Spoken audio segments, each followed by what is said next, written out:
Jim Fox here. As a reminder, this video is made in support of Dr. Stanley Pogrow's Authentic Textbook series. Links to these books can be found below. Now in today's video, I want to share with you an underutilized yet extremely powerful tool, actually two tools in Excel, pivot tables and pivot charts. Once you see these in action, I think you're going to agree with me. They're pretty amazing. But it's really not so much in how to create or manage them. That's pretty straightforward, and I'll show you exactly how to do that in this video.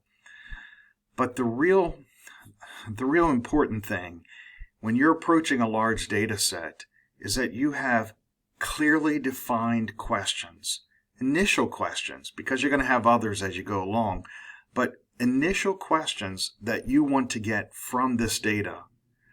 Things that you are really wondering about. So let's take a look at pivot tables and pivot charts. To learn how to use pivot tables and pivot charts, we're going to use a data set from one of the first community colleges to implement the California Statewide Equity Initiative. It's called AB 705, and the goal of this legislation was to try and solve one of the biggest systemic dropout problems in American education. Here's the context. Traditionally, students arriving at the community college level, those who tested low in reading and math, they were required to take English and math developmental courses to catch up. They were required to pass a sequence of these developmental courses before they were eligible to take regular courses for which they could finally earn community college credit, courses that would transfer to a four-year institution. Now, the problem has been, in most cases, especially in math, students would take these developmental courses and fail and give up after 1 or 2 years without ever having earned any community college credit. And this was viewed as inequitable because it was a burden primarily on students of color. In addition, there was criticism of the validity of the placement tests and whether the actual content of the developmental courses emphasized the skills needed for success in the community college courses. So, as a result, California decided to do away with the developmental courses for most freshman students. They thought that with proper supports, they could succeed in regular community college math and English courses. The question is, could such a bold equity initiative of doing away with these courses really succeed? I mean, that's a great question. Could students previously not allowed to take these community college courses without first passing a sequence of remedial developmental courses succeed in the regular community college math and English courses? Great questions again. Well, we're going to learn about pivot tables and charts by examining the performance of freshman students in one of the first community colleges in California to place students into the regular math and English courses. In addition, we're going to analyze the students' performance using the statistics of mean, standard deviation, histograms, as is discussed in Chapter 4, the Authentic Quantitative Analysis Textbook.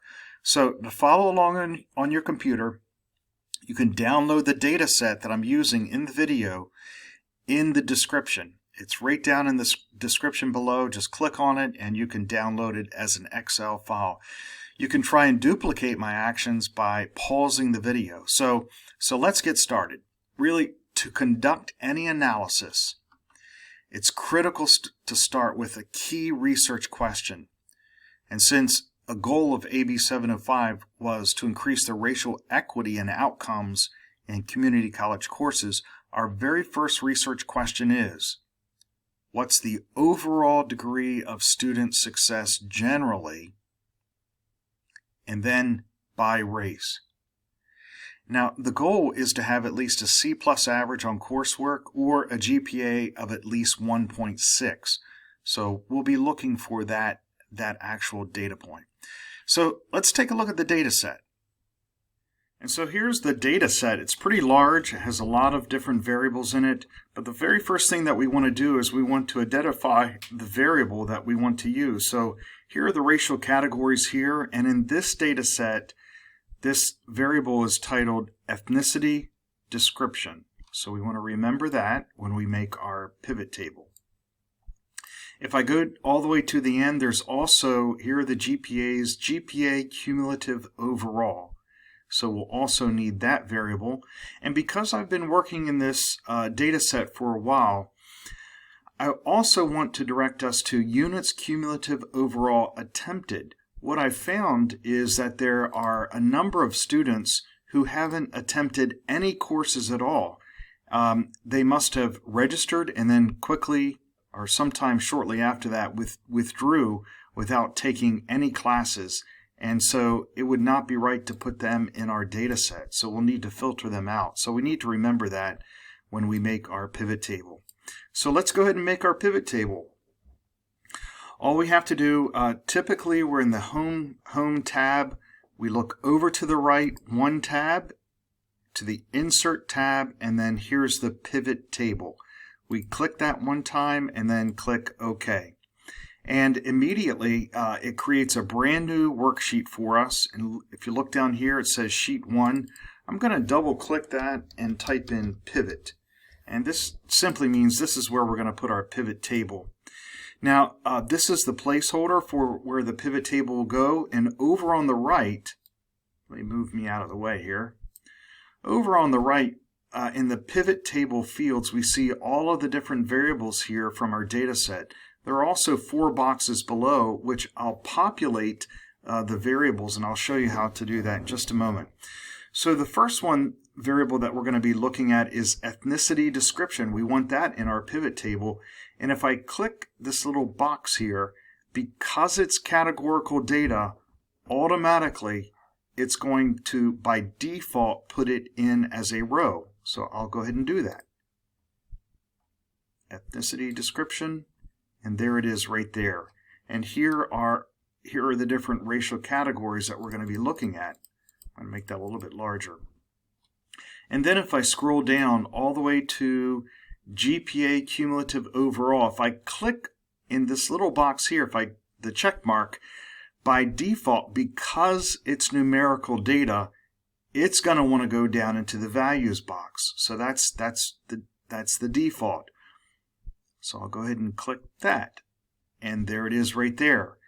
And so what we have before us are the GPAs, but they don't look like GPAs. And if you'll notice, it says sum of GPA cumulative overall, just like it says down here in the box, sum. We don't want the sum, we want the average GPA. So anytime you click anywhere inside the pivot table, it brings up the pivot table tools. And there's 2 different context-sensitive tabs, Analyze and Design. In the Analyze tab, over on the left, you see Field Settings. We have to become very familiar with this Field Settings button. We're going to be using this often. So I'm going to click on that one time.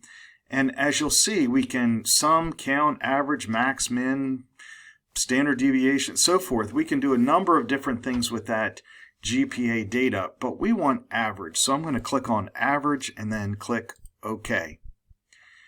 So here it is right here, but it really doesn't look like GPAs yet with all those decimals. So I'm going to go up to home and then decrease the decimals to hundredths. And that's exactly what GPAs normally look like. One other aesthetic thing I'm going to do is I'm going to center up the GPA data and leave the total, overall GPA justified right. Now, the other thing that I said we wanted to do is we wanted to take that units cumulative overall attempted, and if I click on this box, because it's numerical data, it's going to want to take it down into the values box. But I don't want to do that. Units cumulative overall attempted. So if I checked it, again, it would come down here. But I want to move it to the filter box. So I'm going to click and drag. And that's how we actually can move all of these different variables down into the different boxes that we want. And as soon as we took it down to the filters box, automatically up in row 1, we see units cumulative overall attempted.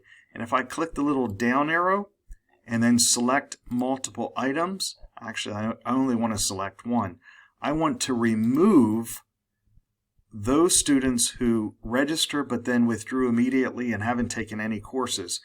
And so right now our average GPA for all of these students is 2.51, but if I remove those who have the average of 0 and who haven't taken any courses, obviously that number is going to go up. Yep, there it did.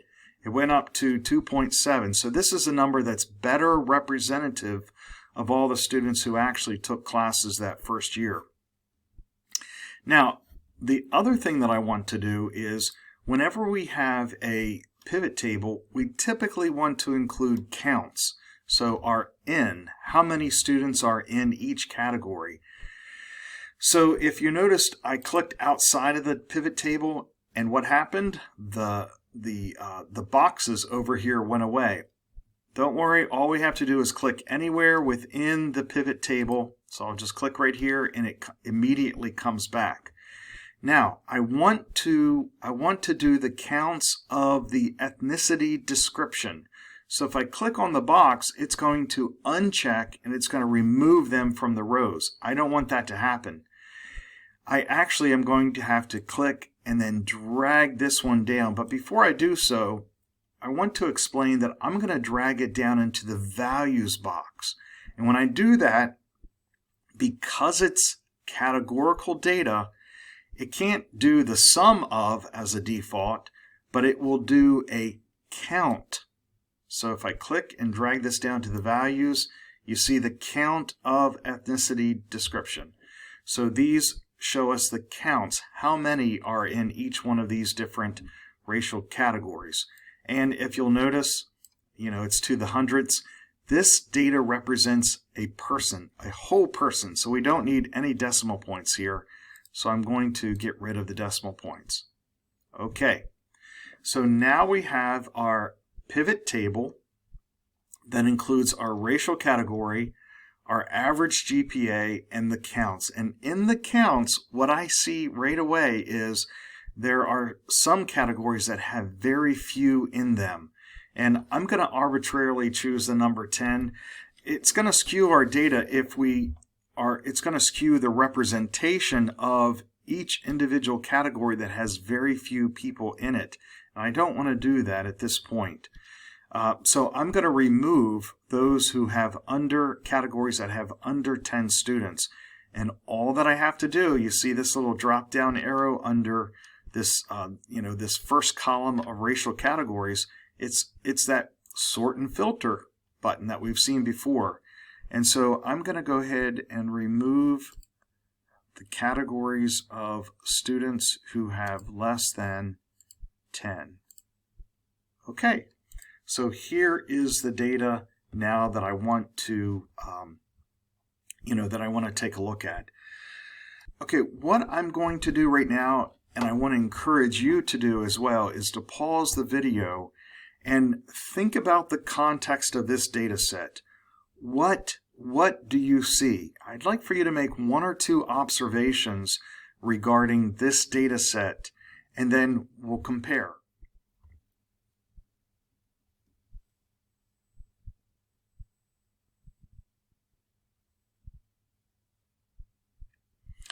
Okay, hopefully you paused the video, and what I'm seeing, there are a couple categories, racial categories that are maybe underperforming slightly or a gap as compared to other racial categories. However, the overwhelming thing that I see is that these students are doing fairly well. Remember the context. Probably a lot of these students, or a good number of these students, wouldn't be able to even take the math and English courses. They would be in remedial, but not these students. These students are taking transfer level courses, and everything is looking fairly well. And as we initially said, we were looking for GPAs of 1.6 and above, and they're clearly above that. So that's our first initial observation. So now that we have our pivot table, what we want, what can we do with this? Well, there are a couple different things. Number one, we can actually copy and paste this into a Word document. Or number two, we could actually create a data visualization, a pivot chart. Just like we have a pivot table, there's also a pivot chart. So if we were to copy and paste into a Word document, there's a couple things I would encourage you to do aesthetically to make it look a little bit better. The first one is I'm going to click anywhere inside of the pivot table. This row labels, that wouldn't really look too good. So if you go up to Pivot Table Tools and then Analyze, there's a button all the way on the right called Field Headers. So I'd probably take that out. The other thing that I would do is I would change this average of GPA cumulative overall, really shorten that up just to GPA. So Pivot Tables, Analyze, Field Settings. Right there. There's the average of GPA cumulative overall. And I would just change that to GPA and click OK. And I'd also change this in Field Settings to N. So that is representative of the count. I'd also make sure the widths look pretty good, and I probably would center up the, to make it look something like that. The other thing that we could do is actually go up to Pivot Table Tools and Design. If you do the little drop down arrow, there's a number of different, you can get real fancy with these. Let's just change it to this. So here's our pivot table. We just copy and paste that right into a Word document or any other type of document we wanted to. The second thing that we could do is create that pivot chart. So how do you do that? Well, for a pivot chart, the only information that I really want on that pivot chart is the ratio categories and the GPA. So I want to get rid of the N, the count here. So all I have to do is go over to the N down here, click, and then just drag it up to anywhere in the open space up here where the other variables are. And as soon as I let go, they're gone. Now, how do I create a pivot chart? To create the pivot chart, you're not going to believe how easy it is to create one from an actual pivot table. All you have to do is click anywhere inside of the pivot table. That's going to bring up Pivot Table Tools. Click on Analyze, and then over on the right you'll see Pivot Chart. Click on it. It brings in a recommended chart, and then which is perfect for us, and we'll click OK. So here is your pivot chart. A couple things that I would do. First I would change the title to an appropriate title, like Freshman GPA by Race. The other thing that I would do, just click anywhere in an open space. There are two different things that on the right side of the pivot chart. The first one is the chart elements, and because total just doesn't really, I'm going to get rid of it. It just takes up too much space. The second thing I'm going to do is add the data labels, and this puts the actual GPA right on the chart. The other little icon up here is a paintbrush, and as you hover over different styles, you can see, you can make it look any way that you want, really. There are a lot of different options here. Let me go back to this one, and then I'll just click on that one. So that's it. That's how to create a pivot chart from a pivot table. Pretty easy. Our next step in this process of analyzing this data is really to take a closer look at the averages. And Chapter 4 reminds us that we can't just look at the averages. We also have to look at the standard deviations of those averages. So we're going to add the standard deviation to our column here.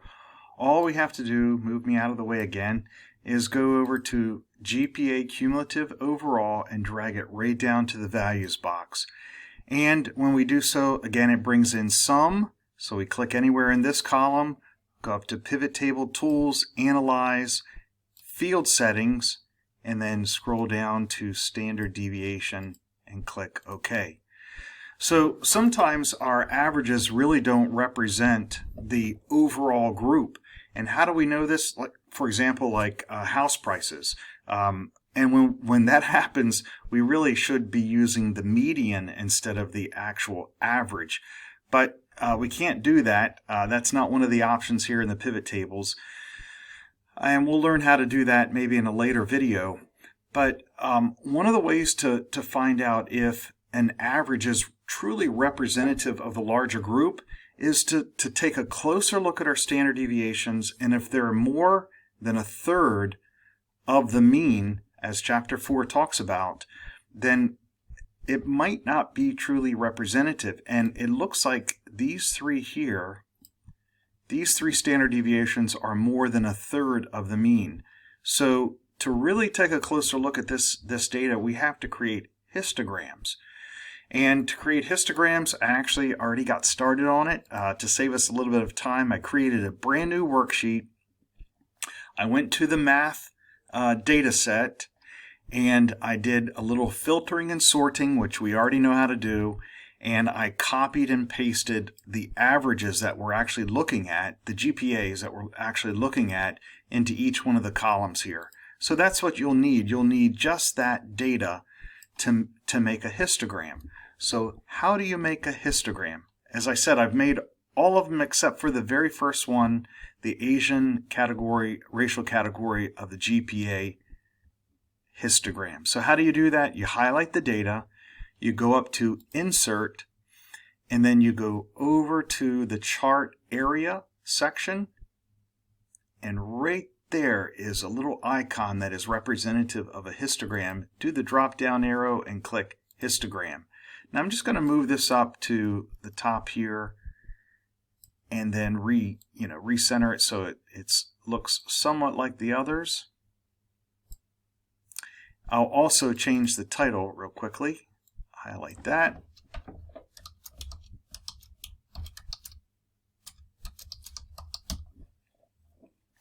And if you'll notice, it doesn't look like the other ones. The other ones have what these are referred to as bins, these different columns here. So there are 1, 2, 3, 4, 5 bins in each one of them, except for the new one that we just created. There's only 2 in those bins. There's only 2 bins in that histogram. Sorry about that. So how do we create more bins? Well, go to one of the bins and double click. And when we do that, it brings up the little boxes around there. And also over on the right, it brings up Format Data Series. And if we do the drop down arrow, we want to actually do something with the horizontal axis. And then right down here, we click the radio button, number of bins, and we change that to 5, and we hit enter.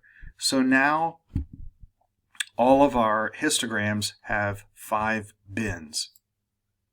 Okay, now I want to make sure that you understand what's on the x-axis as well as on the y-axis in our histograms.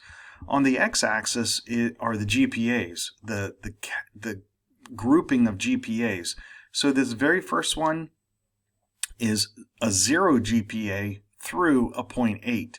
The next column, which isn't there because there are none, is 0.8 through 1.6, 1.6 through 2.4, 2.4 through 3.0, excuse me. And then the numbers on the y-axis are the actual frequencies. So for example, let's take a look at this one right here. Our GPA Hispanic between a 0 and a 0.8. If we hover over it, we'll see that the actual value is 21. But it looks like it's very close to 20 just on the diagram, on the histogram, excuse me. So what I'd like for us to do is I want you to pause the video and I want you to make jot down 1 or 2 observations.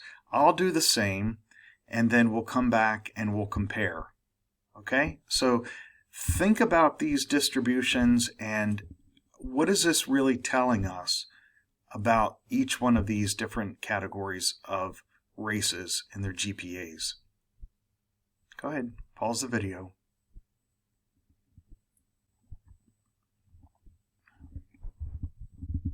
Okay, now that we're back, I hope you saw the same thing that I did.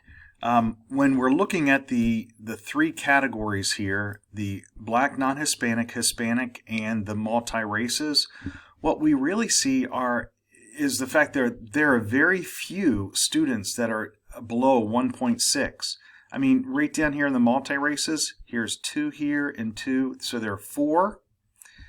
In Hispanic, there's 21 there and 8, so 29 students out of a total of 163 students. So, and same thing with the Black non-Hispanic.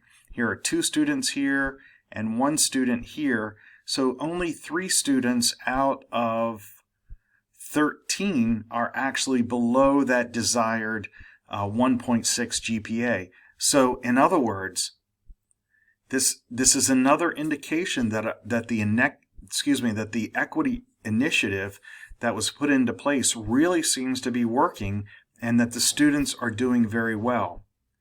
But our next step is really to take a closer look at those who are struggling a little bit more, to see if we can find out any more information about who they are, so that we can tailor our interventions really to provide the supports that are needed for those categories of students. So far, I've been showing you how to take an initial research question and go a little bit deeper, looking at using pivot tables and also a pivot chart.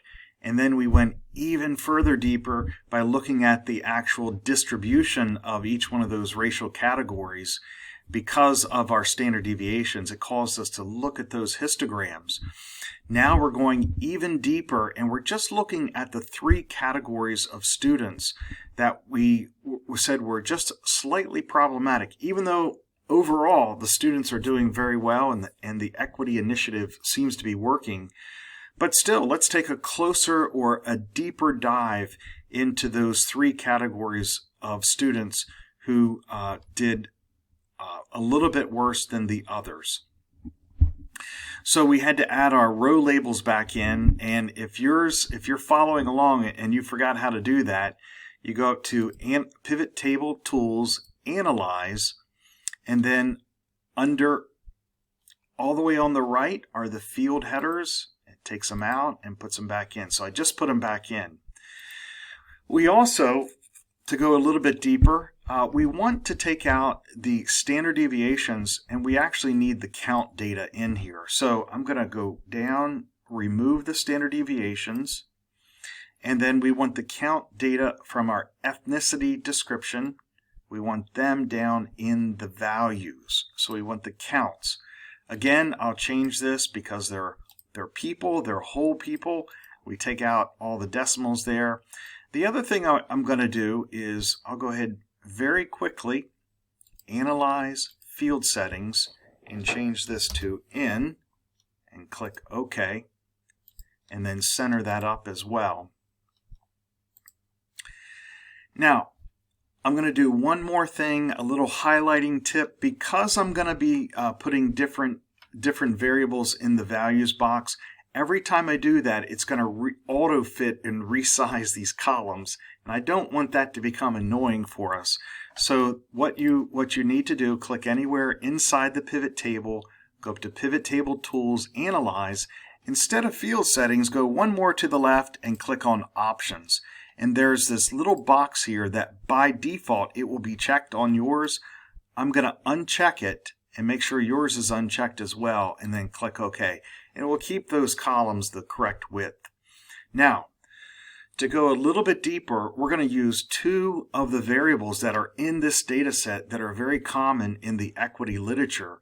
And the first one is sex. So I click back on our data set, and here is a column that is the sex data, as well as a column that of first generation versus not first generation. This is our generation status. So gender code and SMCCCD first gen, these are the 2 additional variables that we want to look at and drill down a little bit further in our pivot table. So to do that, all I have to do is, let's first look at the gender code. If I click on this, because it's categorical data, it's going to put it in the rows underneath each one of the races. So that's what I'll do first. There it is right there. Here's our Black, non-Hispanic, female, and males, female, Hispanic, female, male, and non-reported, and multi-races, female, male, and not reported. So now we're going down, we're drilling down deeper into the data. And what we see here is the Black females did about a one point higher than the males. It looks like the Hispanic females also outperformed the males, but they're not too far apart. And then the multi-races, looks like the males did much better than both the female and not reported. So that's one of the first categories that we want to look at. But as we can see, none of them were below our 1.6 average, except for this one student here who had a zero GPA. So So now let's take out the gender code and let's take a closer look at our generation status. Again, because it's categorical data, all I have to do is click, and here it is again. Our Black non-Hispanic first generation outperformed our Black non-Hispanic not first generation. That's kind of interesting that the first generation did a little bit better than the not first generation.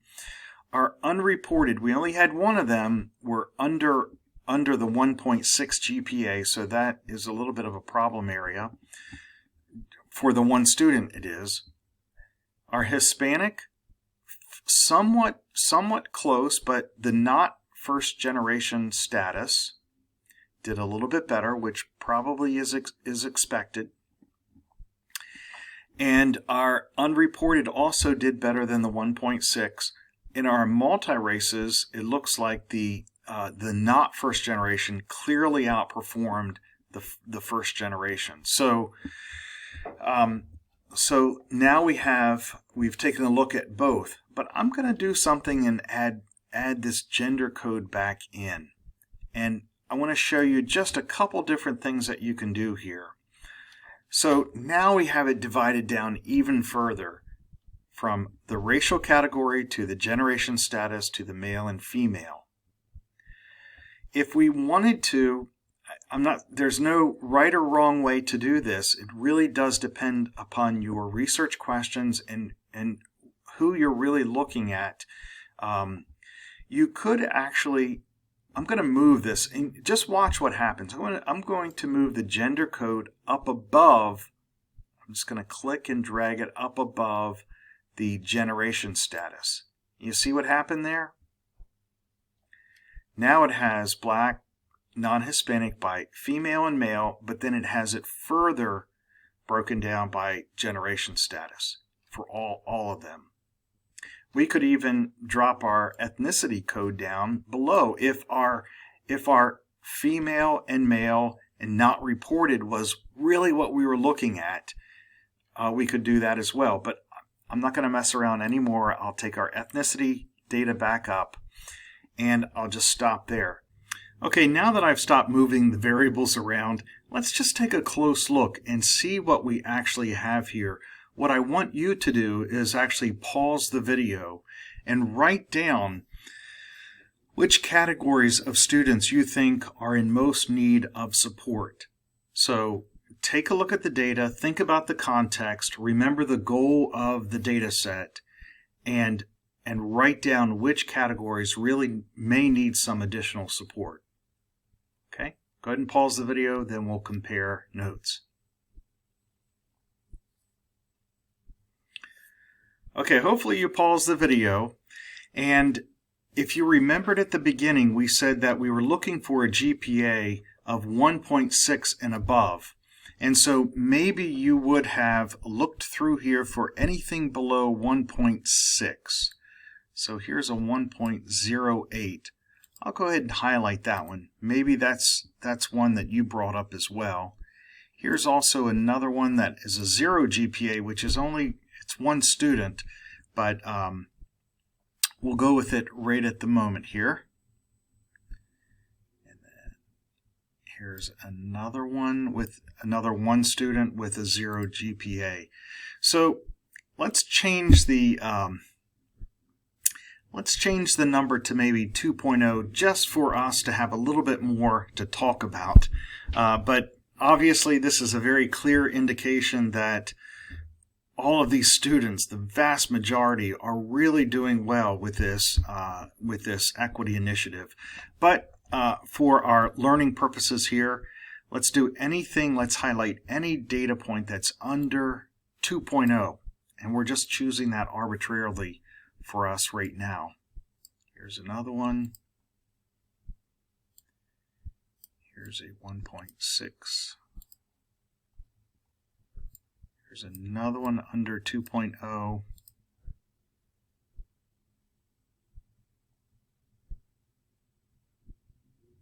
And I think that I got all of them. So if we were to go back and really take a look at the data here, again, these are very small numbers, but so I'm gonna just make pretend here, but if we had multiple years of first-year freshman students taking these transfer level courses, and we saw very clear patterns begin to emerge, like maybe this number was maybe 15 or 20. Maybe this number again is 15 or 20. Maybe this number is 21 to 30. I mean, over multiple years, if you saw a very clear pattern, it would indicate which students per category really would need some additional support. And that's where you would target your strategies really to help those categories of students improve. So just taking a quick peek at this, even with the small numbers here, our Black, non-Hispanic, our males, a couple categories there, not first generation. Not first generation actually did a little bit worse than first generation. That's very interesting. Both the categories that are reported in the female Black, non-Hispanic did well. In our Hispanic group, for our female and our male, it's interesting that both groups of unreported, even, that's 4 and 7, so that's 11 students who are doing below what we would want.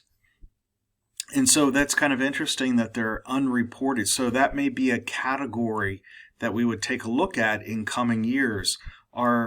How are the Hispanic unreported? This is students who are not reporting their race. So there might be multiple theories for that. And then the non-reported, there again, we mentioned that in the beginning, there was 1. In our multi-races, our first generation female and our first generation not reported sex both had under 2.0. And so again, another category that we would take a look at. So hopefully this is helpful in analyzing and really figuring out how we can provide that targeted intervention or targeted strategies really to help these students that may be more in need.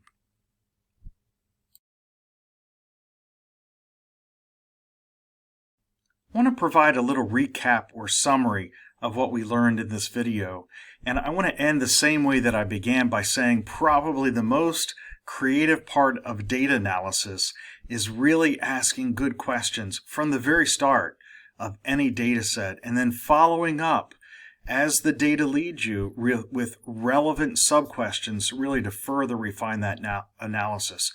In reality, there's no one best way to determine what key questions to ask. That's really a function of your knowledge and your intuition of the students that are in your care and also the organizational needs. However, rest assured, once you start asking those key questions, Excel's flexible pivot tables and pivot charts will really enable you to explore most of those questions and quickly provide useful results. You've seen how we can use pivot tables to easily conduct a wide variety of basic analysis of a data set. and how we can create visual representations of the tables by using pivot charts. We can also, you saw in this video, the use of filtering and sorting to provide even more clarity in those tables. However, the tremendous flexibility of pivot tables to break out any combination of variables really it creates a new problem. It's like, what analysis should we conduct?